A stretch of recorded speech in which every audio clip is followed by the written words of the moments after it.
2022년 4월 21일 목요일 오전 10시 30분이었다. 서울 마포구 합정동 오피스 빌딩 50층 강역 탐정사무소의 통유리 창문 너머로 한강이 내려다 보였다.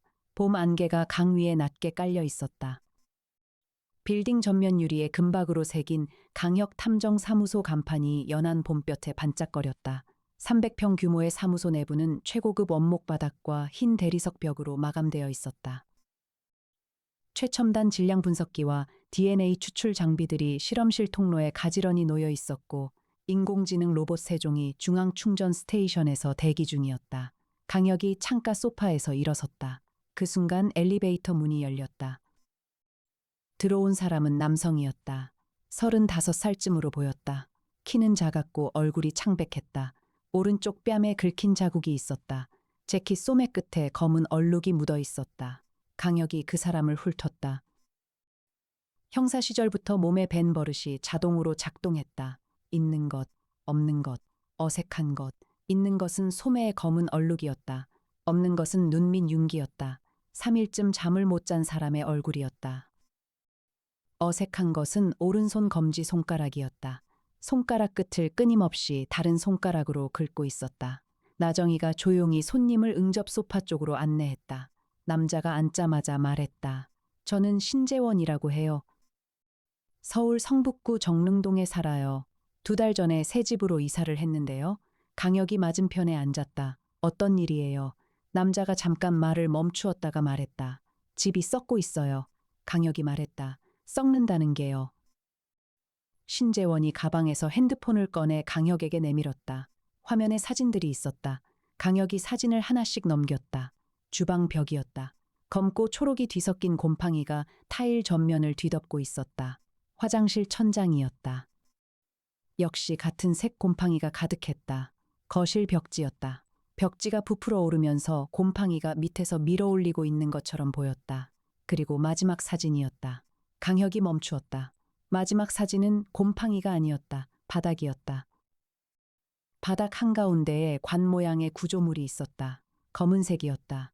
관 같은 모양으로 두꺼운 덩어리가 바닥에서 자라나 있었다. 거기서 검은 액체 같은 것이 흘러내리고 있었다. 강혁이 신재원을 봤다. 이게 뭐예요? 신재원이 말했다. 모르겠어요. 어제 처음 봤어요. 그냥 곰팡이가 자라는 줄 알았는데 이런 모양이 된 거예요. 강혁이 이해나를 봤다. 이해나가 이미 코트를 들고 있었다. 강혁은 1980년생으로 2022년 현재 42살이었다. 서울지방경찰청 강력계에서 16년간 베테랑 형사로 일하다가 총경 계급으로 스스로 사직서를 내고 탐정사무소를 열었다. 키 185cm에 몸무게 75kg의 다부진 체형이었다. 검게 그을린 얼굴에 짧게 깎은 머리를 하고 있었고, 오른쪽 눈썹을 가로지르는 옅은 흰색 흉터가 한쪽 눈썹을 반으로 갈라놓았다. 처음 만나는 사람들은 거의 예외 없이 은퇴한 권투 선수라고 오해했다. 무술 유단자였고 좁은 골목에서 도주하는 용의자를 추격하는 능력이 강력계 전체에서 손꼽혔다. 이해나는 2098년생으로 24살이었다. 국립과학수사연구원 법화학과에서 3년간 근무하다가 강혁이 직접 스카우트했다. 훤칠한 키에 동그란 금속태 안경을 쓰고 머리를 단정하게 뒤로 묶은 외모였다. 어떤 상황에서도 표정이 흔들리지 않는 극도의 차분함이 특기였다. 부검실에서도 태연히 김밥을 먹을 수 있었고 본인은 이를 직업이식이 아니라 저혈당 예방이라고 진지하게 설명했다. 강혁을 부를 때는 항상 탐정님이라고 했으며 그를 향한 마음을 한 번도 표면에 드러낸 적이 없었다. 두 사람은 신재원이 타고 온 택시 뒤를 따라 사무소 전용 최고급 승용차로 정릉동으로 향했다. 이해나가 운전했다. 차 안에서 이해나가 말했다. 탐정님, 신재원 씨 뺨에 긁힌 자국 보셨어요. 강혁이 말했다. 봤어요. 손가락 긁는 것도요. 강혁이 창밖을 보며 말했다. 그리고 소매 얼룩요. 분명히 검은 유성 성분이에요.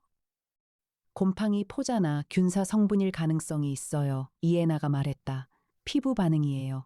벌써 접촉했어요. 강혁이 고개를 끄덕였다. 이해나가 조용히 말했다. 탐정님, 이거 단순 건물 하자 문제가 아닐 것 같아요. 정릉동 신축 빌라는 2층짜리 건물이었다. 2년 전에 완공된 새 건물이었다. 신재원의 집은 2층이었다. 현관문 앞에서부터 냄새가 났다. 습하고 쾌쾌한 냄새였다. 강혁이 현관문을 열자 냄새가 더 강해졌다. 강혁이 안으로 들어서며 멈추었다. 있는 것, 없는 것, 어색한 것, 있는 것. 현관 바닥에서부터 이미 검은 점들이 보였다. 벽 하단 모서리를 따라 얼룩이 번져 있었다. 주방 입구에서 냄새가 더욱 진하게 올라왔다. 없는 것, 채광이 없었다. 창문이 있었지만 빛이 들어오지 않았다. 창문 유리 바깥쪽에 무언가가 덮여 있는 것처럼 어두웠다. 어색한 것, 집안이 따뜻했다. 바깥은 4월 초봄의 선선한 날씨인데 집안은 여름처럼 덥고 습했다. 강혁이 주방으로 들어갔다. 주방 벽은 사진에서 봤던 것보다 심했다. 타일 전체가 검고 초록의 곰팡이로 뒤덮여 있었다. 냄비와 그릇들도 검게 물들어 있었다. 수도꼭지 주변도 마찬가지였다. 이에나가 가방에서 채취 키트를 꺼냈다. 장갑을 끼고 주방 타일 표면에서 샘플을 긁어 용기에 담았다. 강혁이 거실로 갔다. 거실 벽지가 부풀어 있었다. 군데군데 벽지가 찢어지고 그 사이로 검은 균사 같은 것이 나와 있었다. 바닥 중앙에는 사진에서 보았던 관 모양 구조물이 실제로 있었다. 길이 50cm, 높이 30cm 정도의 검은 덩어리였다. 표면에서 검은 액체가 천천히 흘러내리고 있었다. 이에나가 그 앞에 쪼그리고 앉아 살폈다. 탐정님, 이건 단순 곰팡이가 아니에요. 강혁이 말했다. 이야기해봐요. 이에나가 말했다. 일반적인 곰팡이는 이런 구조를 형성하지 않아요.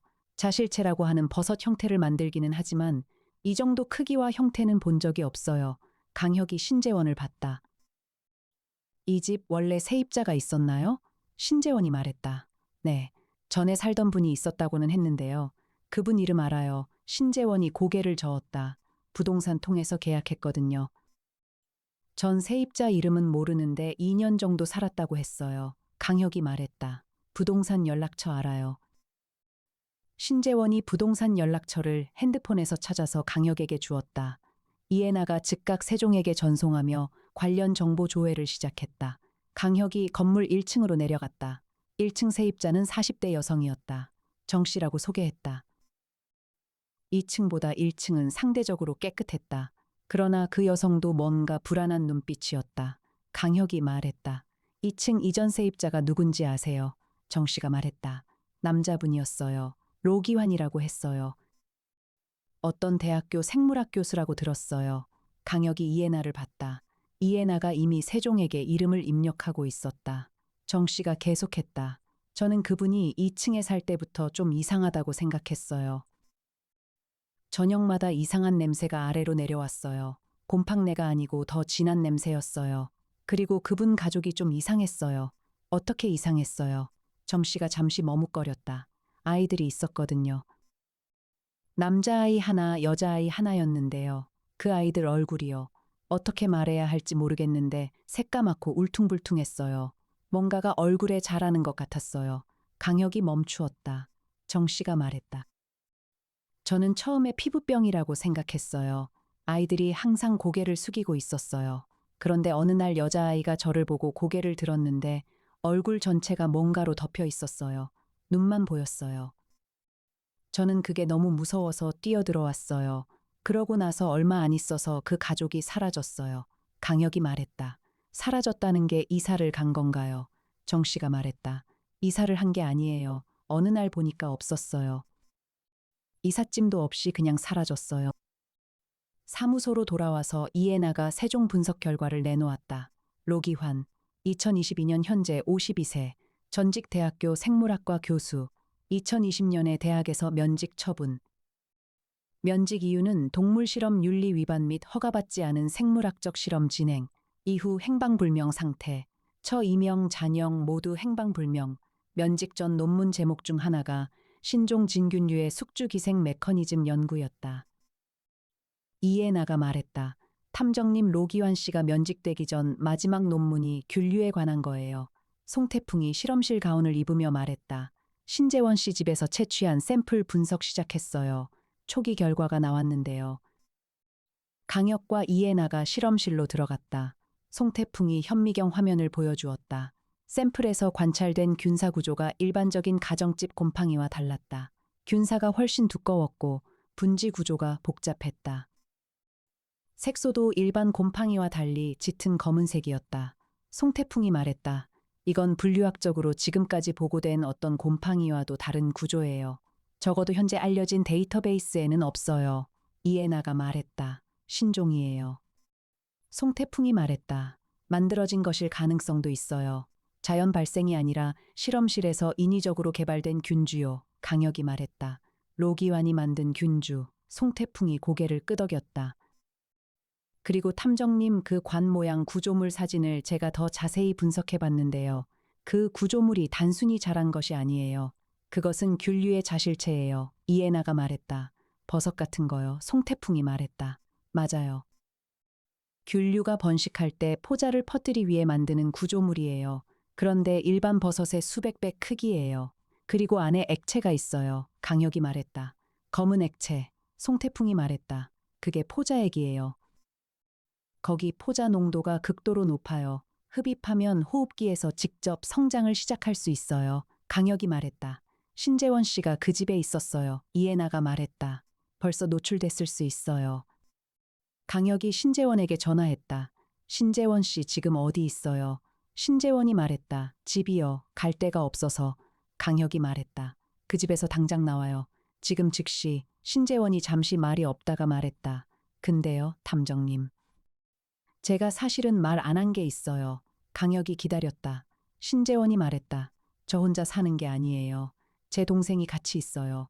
동생 이름이 신재현이에요. 32살이에요. 제가 해외 출장 가 있는 동안 동생이 혼자 있었어요. 강혁이 말했다. 동생 지금 어디 있어요? 신재원이 잠시 말이 없었다. 그게요. 강혁이 말했다. 신재원 씨, 신재원이 말했다. 사실 동생이 좀 이상해요. 제가 출장에서 돌아왔을 때부터 이상했어요. 집에 있는데도 저한테 연락을 안 해요. 밥을 같이 먹자고 해도 싫다고 하고 방 밖에 잘 안 나와요. 강혁이 말했다. 방에 있어요. 네, 항상 방에만 있어요. 그리고 탐정님, 강혁이 기다렸다. 신재원이 낮은 목소리로 말했다. 동생 방 앞에 서면 방 안이 이상하게 따뜻해요. 그리고 냄새가 나요. 그 곰팡이 냄새요. 강혁이 이에나를 봤다. 이에나가 이미 코트를 집어들고 있었다. 강혁과 이에나가 다시 정릉동 빌라에 도착했다. 신재원이 현관문 앞에서 기다리고 있었다. 집 안으로 들어서자 냄새가 아까보다 더 짙었다. 이에나가 즉각 마스크를 꺼내 강혁과 자신 모두에게 씌웠다. 밀폐형 방호 마스크였다. 신재원이 복도 끝방 앞에 섰다. 저기에요. 강혁이 방문 앞에 가까이 섰다. 문틈 아래로 열이 느껴졌다. 손을 문에 대보니 따뜻했다. 그 냄새가 문틈으로 새어나오고 있었다.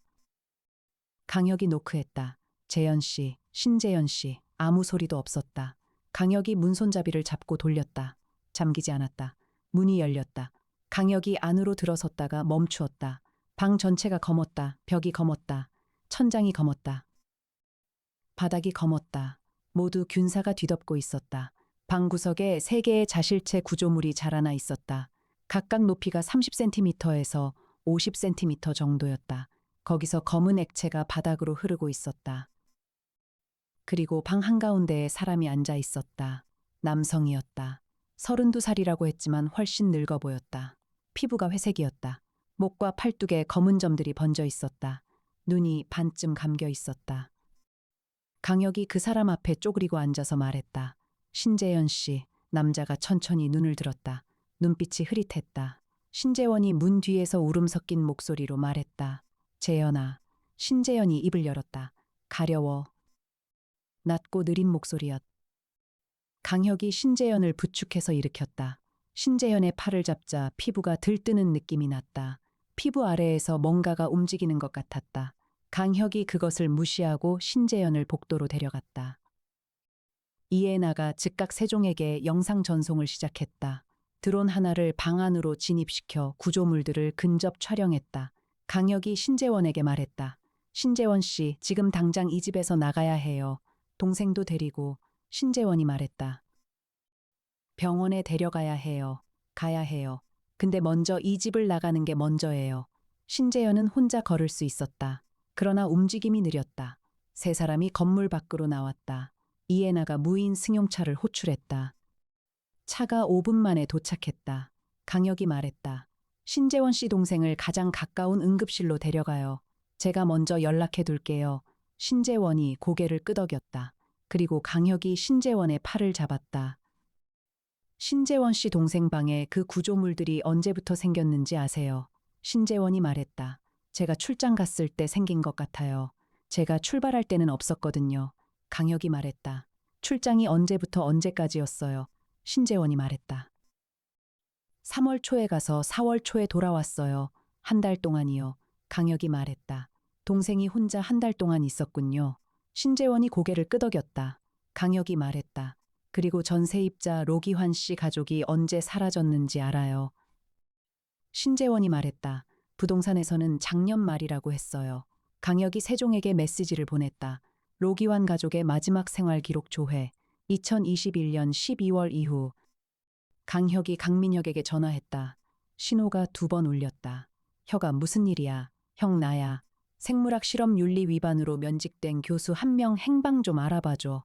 이름이 로기환이야. 52살. 2020년에 국립대 생물학과에서 면직됐어. 강민혁이 잠시 말이 없다가 말했다. 뭔 사건이야? 신종균류 관련이야. 로기환이 개발한 것으로 보이는 균주가 민간 주거지에서 발견됐어. 가족까지 포함해서 행방불명이야. 강민혁이 말했다. 그거 위험한 거 아니야. 지금 환자 발생했어. 신속하게 움직여줘. 강민혁이 말했다. 알겠어. 질병관리청에도 연락해야 할 것 같은데. 강혁이 말했다. 아직 잠깐만. 일단 로기환 행방부터. 그리고 로기환 면직 당시 실험 관련 기록이 있으면 확보해줘. 강민혁이 말했다. 2시간 줘. 강혁이 전화를 끊었다. 이에나가 사무소 실험실에서 목소리를 높였다. 탐정님, 세종 분석 결과 나왔어요. 이에나가 화면을 내밀었다. 세종이 드론으로 촬영한 방 안의 구조물들을 고해상도로 분석한 결과였다. 세종이 도출한 분류 결과는 미기록 균류, 기존 분류 체계 내 해당 종 없음이었다. 그러나 형태적 특성에 대한 설명이 더 있었다. 균사 구조 분석 결과 이 균류는 숙주 유기체의 체내에서 성장하는 기생성 균류로 추정됨. 자실체 내부 포자 농도 측정 결과 1세제곱센티미터당 포자수 약 2억 개로 추정. 포자 크기는 기존 알려진 흡입성 곰팡이 포자보다 약 300큼. 포자 표면에 점착성 물질이 코팅되어 있어 점막에 높은 접착성을 보일 것으로 추정됨. 숙주 체내 성장 시 혈관계를 통해 이동 가능성 있음. 이에나가 말했다. 포자가 흡입되면 기도 점막에 붙어서 성장해요. 그리고 혈관을 타고 전신으로 퍼질 수 있어요. 송태풍이 말했다. 신재현 씨 피부에 나타난 검은 점들이 피하 균사 성장의 결과로 보여요. 피부 아래에서 균사가 자라면 피부 조직이 괴사해요. 강혁이 말했다. 치료 방법은요. 송태풍이 말했다. 이 균류에 대한 항진균제 데이터가 없어요. 일반적인 항진균제가 효과가 있을지 모르겠어요. 일단 격리와 산소 치료가 먼저예요. 병원에 그 균류 특성 자료를 전달하는 게 좋겠어요. 이에나가 말했다. 제가 신재원 씨가 간 병원에 연락할게요. 강혁이 말했다. 그리고 로기환을 찾아야 해요. 2시간 뒤 강민혁이 문자로 파일을 보내왔다. 로기환 면직 관련 조사 기록이었다. 강혁이 읽었다. 로기환은 20년 경력의 생물학 교수였다. 전공은 균류 생태학이었다. 2018년부터 2020년까지 국가 연구비 지원 없이 자체 비용으로 실험을 진행했다. 대학 실험실이 아닌 자택에서 실험을 진행한 사실이 면직 당시 조사에서 드러났다. 실험 내용은 기존 균류에서 추출한 유전자를 이용한 신종 균류 개발이었다. 동물 실험 윤리 위반 항목에는 자신의 집에서 기르던 개 3마리를 실험 대상으로 사용하고 모두 사망에 이르게 한 것이 포함되었다.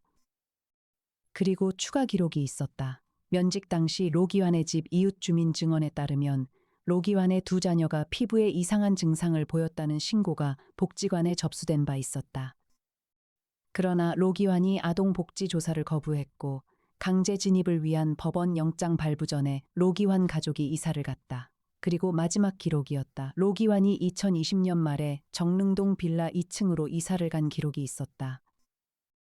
그 주소는 지금 신재원이 살고 있는 그 주소였다. 강혁이 이에나를 봤다. 로기환이 그 집에서 실험을 계속한 거예요. 이에나가 고개를 끄덕였다. 그리고 가족에게도 실험을 한 거예요. 강혁이 신재원이 있는 병원으로 향했다. 이에나가 운전했다. 성북구 소재 대학병원이었다. 신재현은 응급실에서 처치를 받고 있었다. 신재원이 복도 의자에 앉아서 기다리고 있었다. 강혁이 옆에 앉았다. 신재원 씨 한 가지 물어봐야 해요.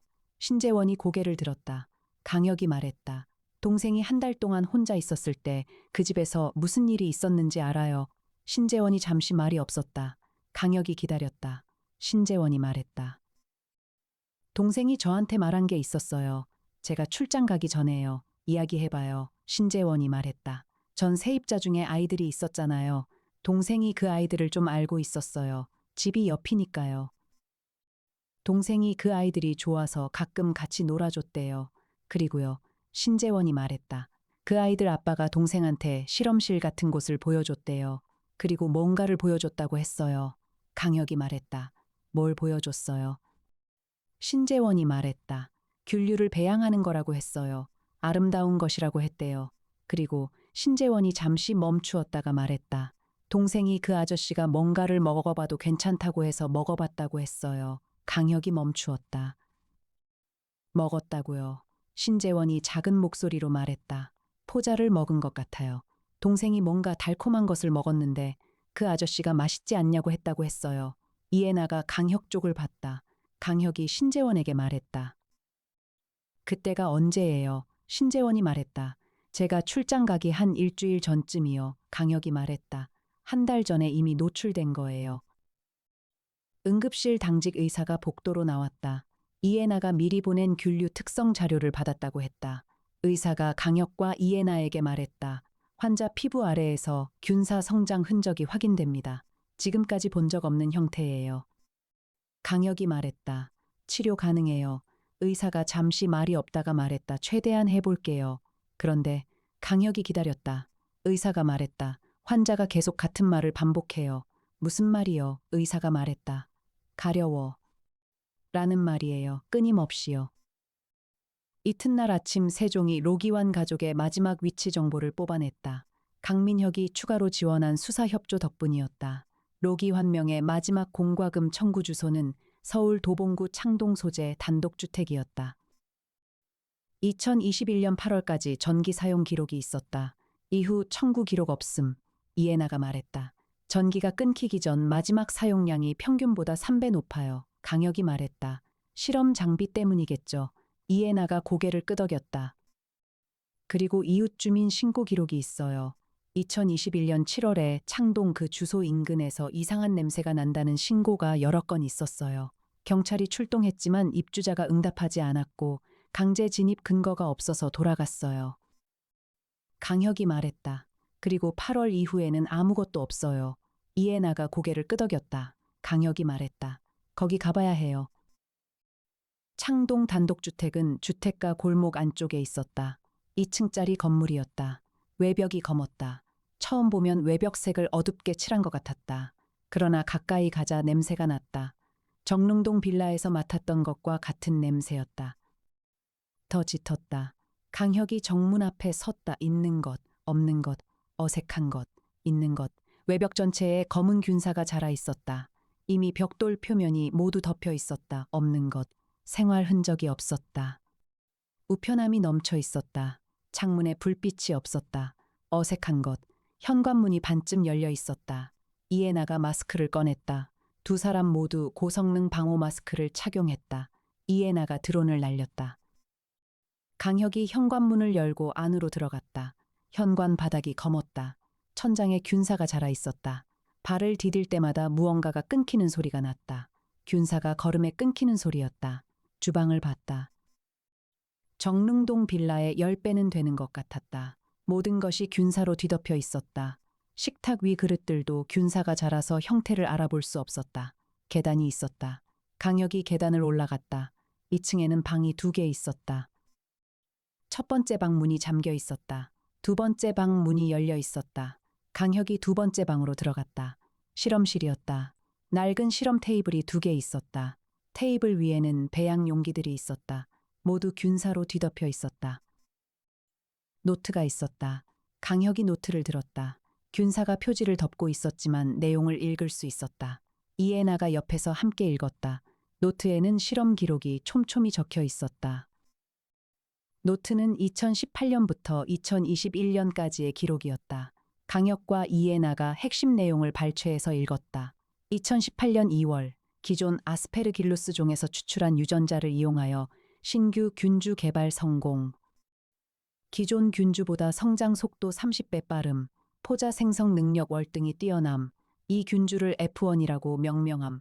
2018년 6월, F1 동물 실험 시작, 개 3마리의 포자 흡입 테스트, 이틀 만에 피부 변화 관찰.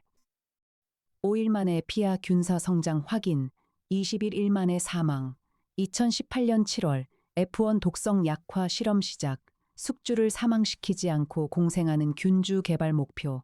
2019년 3월, F2 개발 성공. F2는 숙주 체내에서 성장 속도가 현저히 낮아짐, 숙주 면역계와 균형을 이루는 것으로 관찰됨. 2019년 6월, F2를 가족에게 적용함, 처 이 씨와 아들 딸에게 동의 없이 포자를 음식에 혼입. 3개월 후 피부 반응 관찰 시작, 내 예상대로 숙주와 공생하는 단계 진입, 아이들이 처음에는 가려워했지만 이제 적응한 것 같음. 이해나가 멈추었다. 탐정님, 강혁도 멈추어 있었다. 이해나가 말했다. 가족에게 몰래 먹인 거예요. 강혁이 고개를 끄덕였다. 2020년 2월, 아이들 피부 변화가 눈에 띈. 안색이 어두워지고 피부 표면에 균사 패턴 나타남. 아름답다. 내가 생각했던 바로 그것이다. 인간과 균류의 공생. 이것이 새로운 단계다. 2020년 6월, 면직됨, 의미 없음, 연구를 계속한다. 2021년 3월, F2가 예상보다 강하게 자라고 있음. 아이들 피부 대부분이 균사로 덮였음. 처 이 씨는 호소 증상 없음. 내가 먼저 F2를 투여받기로 함. 2021년 8월, 이것은 예상과 달라지고 있음. 아이들이 제대로 움직이지 못함. 처 이 씨도 의식이 흐릿해 보임. 내 피부도 변화가 시작됨. 이것은 내가 원한 방향이 아니다. F2가 공생이 아니라 기생으로 전환된 것 같다. F3 개발이 필요하다. 그러나 시간이, 거기서 기록이 끊겼다. 이해나가 낮은 목소리로 말했다. 여기 이 방에 있어요. 강혁이 이해나를 봤다. 이해나가 말했다. 로기완 가족이 잠긴 방에. 강혁이 2층 첫 번째 방 앞으로 갔다. 잠겨 있었다. 강혁이 잠금 장치를 살폈다. 안에서 잠근 것이었다. 강혁이 문을 두드렸다. 아무 반응이 없었다. 강혁이 이해나를 봤다. 이해나가 말했다. 드론 열화상 카메라 결과예요. 태블릿을 내밀었다. 잠긴 방 안에서 열화상으로 관찰되는 형체 4개가 있었다. 매우 낮은 온도였다. 생존한 사람의 체온이 아니었다. 강혁이 물발로 찼다. 2번 만에 문이 열렸다.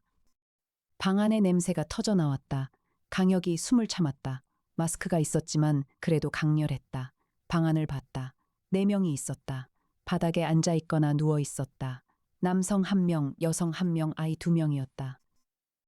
모두 피부가 검었다. 전신이 균사로 뒤덮여 있었다. 움직임이 없었다. 그러나 아이 1명이 고개를 들었다. 눈만 보였다. 나머지 얼굴은 모두 균사로 덮여 있었다. 아이가 강혁을 봤다. 강혁이 그 아이를 봤다. 이해나가 강혁의 팔을 잡았다. 탐정님 여기서는 안 돼요. 지금 즉각 신고해야 해요. 강혁이 강민혁에게 전화했다. 형 긴급이야. 서울 도봉구 창동 주소로 질병관리청 방역팀이랑 구급대 보내야 해. 생물 감염 위험 상황이야.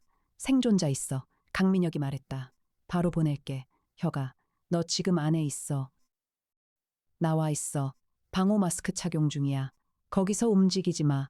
30분 만에 방역팀이 도착했다. 강혁이 방역팀에게 노트와 샘플 자료 모두를 전달했다. 방역팀이 레벨 3 방호복을 입고 건물 안으로 진입했다. 이해나가 강혁 옆에 서서 말했다. 탐정님 아이가 살아있었어요. 강혁이 말했다. 방역팀이 처리할 거예요. 이해나가 말했다. 치료될 수 있을까요? 강혁이 한동안 말이 없었다. 그리고 말했다. 모르겠어요. 치료제가 없으니까. 이해나가 조용히 말했다. 로기환은 어디 있을까요? 이튿날 신재현의 상태가 조금 안정됐다. 강혁이 병원으로 찾아갔다. 신재현은 병실 침대에 누워 있었다. 피부 검사 결과 균사 성장이 피하층에서 확인됐지만 아직 초기 단계였다. 항진균제 테스트 중이었다. 강혁이 침대 옆 의자에 앉았다. 신재현 씨 이야기 좀 해도 돼요. 신재현이 고개를 끄덕였다. 강혁이 말했다. 로기환 씨가 뭘 먹었는지 기억해요. 신재현이 말했다. 달콤했어요. 사탕 같았어요. 강혁이 말했다. 그 전에요. 로기환 씨가 뭔가를 보여줬다고 했잖아요. 실험실 같은 곳을요. 신재현이 잠시 말이 없었다. 강혁이 기다렸다. 신재현이 말했다. 아이들이 이쁜 거 보여준다고 했어요. 그 아이들이 이쁜 거 보여줬어요. 배양 접시에 균류가 자라고 있었어요. 형광색이었어요. 파랗고 초록이었어요. 강혁이 말했다. 아름다웠어요. 신재현이 말했다. 그랬어요. 처음에는요. 그리고 로기환 씨 아저씨가 이게 사람이랑 같이 자랄 수 있다고 했어요. 같이 사는 거라고요. 해롭지 않다고요. 강혁이 말했다. 그래서 믿었어요. 신재현이 천장을 봤다. 아이들이 착했어요. 항상 고개를 숙이고 있었지만 제가 말을 걸면 좋아했어요. 이상하다고 생각하면서도요. 강혁이 말했다. 그 이후로 로기환 씨를 봤어요. 신재현이 말했다. 한 번이요. 형 출장 간 다음이었어요. 계단에서 마주쳤어요. 아저씨 얼굴이 너무 달라져 있었어요. 전신이 검었어요. 그리고 저를 보면서 말했어요. 강혁이 말했다. 뭐라고 했어요? 신재현이 말했다. 함께 자라고 있어요. 라고요. 그냥 걸어 올라갔어요. 강혁이 사무소로 돌아와 세종에게 창동 단독주택의 방역팀 진입 결과를 조회했다. 방역팀이 보낸 초기 보고서가 들어왔다. 건물 내부에서 총 4명의 생존자 확인, 모두 의식 반응이 있으나 이동 능력 저하. 남성 성인 1명, 여성 성인 1명, 아동 남자 1명, 아동 여자 1명. 전원 피부 균사 성장 확인. 입원 처치 중. 신종 균류 샘플 추가 확보. 격리 병동 이송 완료. 그리고 추가 항목이 있었다. 건물 내 지하실 발견. 지하실 추가 진입 결과 배양 장비 다수 확인. 살아있는 균류 배양 용기 다수. 그리고 방치된 실험 노트 추가 발견. 이해나가 말했다. 탐정님 지하실 노트 내용이 스캔되어 왔어요. 강혁이 화면을 봤다. 지하실 노트는 2021년 7월부터였다. 2021년 7월, F2가 완전히 기생성으로 전환됐다. 가족이 모두 심하게 감염됐다. 내가 만든 것이 이렇게 됐다. F3를 개발해야 한다.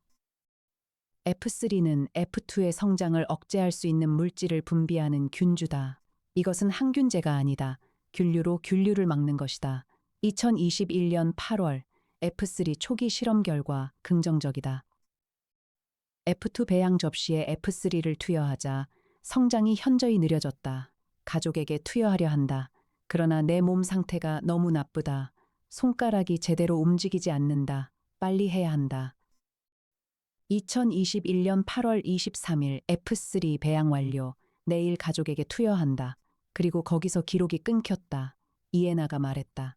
다음 날 투여하려고 했는데 할 수 없게 됐군요. 강혁이 말했다. 그러면 F3 배양 용기가 지하실에 있어요. 이해나가 말했다. 방역팀에 연락해요. 강혁이 방역팀 현장 책임자에게 전화했다. 이해나가 F3 관련 정보를 정리해서 문자로 보냈다. 방역팀이 지하실을 다시 수색했다. 30분 뒤 답이 왔다. F3 라벨이 붙은 배양 용기 3개 발견. 내부에 살아있는 균류 확인, 격리 이송 완료. 이해나가 송태풍에게 전화했다. 박사님 방역팀에서 F3 샘플 받을 수 있어요. 신재현 씨 치료에 활용할 수 있는지 검토해 주세요. 송태풍이 말했다. 바로 분석해 볼게요. 이해나가 전화를 끊고 강혁을 봤다. 탐정님 로기환 씨는 마지막 순간에 치료제를 만들었어요. 강혁이 말했다. 근데 너무 늦었죠. 이해나가 말했다. 신재현 씨는 아닐 수 있어요. 사흘 뒤 강혁이 신재원에게 전화했다. 신재원 씨 동생이 로기환 씨 아이들과 가까이 지냈다고 했잖아요. 신재원이 말했다. 네. 신재원 씨 본인은요. 로기환 씨 가족을 직접 만난 적 있어요. 신재원이 잠시 말이 없었다. 강혁이 기다렸다. 신재원이 말했다. 있어요. 언제요? 신재원이 말했다. 제가 출장 가기 전에 동생이 아이들이랑 논다고 해서 한번 가봤어요. 로기환 씨를 그때 잠깐 봤어요. 강혁이 말했다. 뭔가 받은 건 없어요. 먹거나요. 신재원이 말했다. 아니요. 저는 바로 나왔어요. 그 아이들 얼굴이 좀 이상해서 무서웠거든요. 강혁이 말했다. 신재원 씨 오른쪽 뺨에 긁힌 자국이 있었잖아요. 신재원이 말했다. 그건 그냥 밤에 무의식 중에 긁은 거예요. 강혁이 말했다. 언제부터 가려웠어요. 신재원이 잠시 말이 없었다. 강혁이 기다렸다. 신재원이 낮은 목소리로 말했다. 출장 가기 전부터요. 강혁이 멈추었다. 이해나가 옆에서 강혁을 봤다. 강혁이 말했다. 신재원 씨 지금 병원에 있어야 해요. 신재원이 말했다. 저는 괜찮아요. 강혁이 말했다. 직접 갈게요. 강혁과 이해나가 신재원의 집으로 갔다. 신재원은 현재 이모 집에 임시로 묵고 있다고 했다. 서울 노원구 소재 아파트였다. 신재원이 문을 열었다. 강혁이 들어서자마자 냄새를 맡았다. 희미하지만 그 냄새였다. 강혁이 신재원을 봤다. 소매를 걷어봐요. 신재원이 망설이다가 소매를 걷었다. 팔뚝 안쪽에 검은 점들이 여럿 나 있었다. 아직 작았다. 그러나 분명했다. 이해나가 말했다. 초기 감염이에요. 지금 바로 처치하면 돼요. 신재원이 말했다. 저도 알고 있었어요. 가려워서요. 강혁이 말했다. 왜 말 안 했어요? 신재원이 말했다. 동생이 더 심하니까요. 강혁이 신재원을 봤다. 형사 시절 수없이 봐온 얼굴이었다. 자신보다 다른 사람 걱정을 먼저 하는 얼굴이었다. 그 얼굴이 항상 강혁을 힘들게 했다. 강혁이 말했다. 병원에 가요. 지금. 송태풍이 이틀 동안 F3를 분석했다. 결과를 이해나에게 전달했다. F3는 F2와 같은 균류에서 파생된 종으로 F2의 성장을 억제하는 물질을 대사산물로 분비하는 것으로 확인됐다. 시험관 내 실험에서 F2 균사 성장이 50% 이상 억제됐다. 임상 적용을 위해서는 배양 증식과 투여 경로 결정이 필요했다. 이해나가 방역팀 의료진과 연계하여 신재현의 치료에 F3 투여를 제안했다. 질병관리청 긴급 사용 허가 신청이 들어갔다. 강민혁이 검찰 쪽에서 이 절차를 신속하게 처리해 주었다. 사흘 뒤 신재현에게 F3를 투여한 결과 피하 균사 성장이 현저히 느려졌다는 보고가 나왔다. 이해나가 강혁에게 전화로 알렸다. 탐정님, 신재현 씨 호전 반응 나왔어요. 강혁이 말했다. 다행이에요. 이해나가 말했다. 신재원 씨도요. 초기 단계라서 F3 2번 투여로 이미 좀 크기가 줄고 있어요. 강혁이 잠시 말이 없다가 말했다. 로기환 씨 가족은요. 이해나가 조용히 말했다. 어른 두 분은 이미 감염이 너무 심해서 효과를 예측하기 어렵다고 해요. 아이들은 시도 중이에요. 강혁이 말했다. 계속 알려줘요. 2022년 6월 말이었다. 로기환의 두 아이가 격리병동에서 F3 치료를 계속 받고 있었다. 아들은 상태가 빠르게 좋아지고 있었다. 딸은 조금 더 시간이 필요하다고 했다. 로기환과 그의 처는 여전히 중증 상태였다. 강혁이 병원에 들렀다가 복도에서 아들 아이를 봤다. 의료진이 잠깐 복도로 나오게 해준 것이었다. 아이의 얼굴이 여전히 검은 점들이 남아 있었지만 예전보다 훨씬 나아져 있었다. 눈이 맑았다. 아이가 강혁을 보더니 작게 말했다. 감사해요. 강혁이 말했다. 이름이 뭐예요? 아이가 말했다. 로지훈이요. 강혁이 고개를 끄덕였다. 아이가 병실로 돌아갔다. 강혁이 복도에 잠시 서 있었다. 이해나가 옆에 왔다. 이해나가 말했다. 탐정님 괜찮아요. 강혁이 말했다. 강력계 시절에는 이런 사건이 없었어요. 이해나가 말했다. 그래서 탐정하시는 거 아닌가요? 경찰이 못 가는 곳에 가는 거요. 강혁이 이해나를 봤다. 이해나가 안경 너머로 강혁을 봤다. 두 사람은 잠시 서로를 봤다. 그리고 이해나가 먼저 복도를 걸어갔다. 강혁이 따라갔다. 2022년 7월 초였다. 강혁 탐정사무소에 오후 햇빛이 가득 들어왔다. 한강이 창 너머로 반짝였다. 이해나가 실험실에서 세종에게 새 데이터를 입력했다. 송태풍이 현미경 앞에서 F3의 후속 성분 분석을 진행했다. 나정희가 커피를 내렸다. 강혁이 창가 소파에 앉아 한강을 바라봤다. 나정희가 커피 한 잔을 들고 왔다. 탐정님, 오늘 새 의뢰 2건 들어왔어요. 강혁이 커피를 받으며 말했다. 뭐예요? 나정희가 파일을 내밀었다. 첫 번째는 경기도 어느 빌라에서 밤마다 이상한 소리가 난다는 분이고요. 두 번째는 부산 쪽에서 올라온 분인데요. 가족 사진에 찍히지 말았어야 할 사람이 찍혔다고 하세요. 강혁이 파일을 받았다. 이해나가 실험실에서 나와 말했다. 탐정님, 두 번째 의뢰 더 흥미로워 보여요. 강혁이 이해나를 봤다. 이해나가 말했다. 사전 조사해뒀어요. 강혁이 말했다. 역시 빨라요. 이해나가 안경을 고쳤으며 말했다. 그냥 직업의식이에요. 두 사람이 소파 쪽으로 같이 걸어갔다.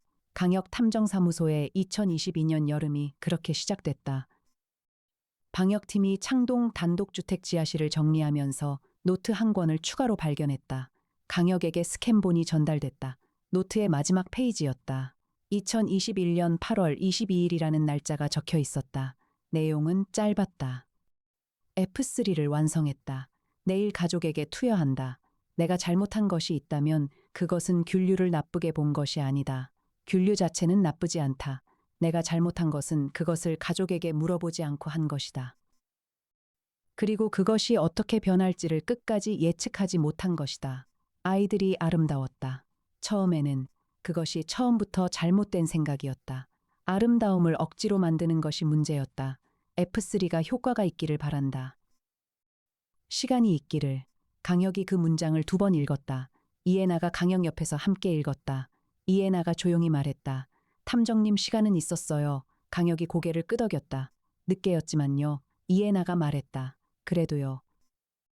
강혁이 노트 스캔 파일을 닫았다. 창밖에 2022년의 서울 오후가 빛나고 있었다.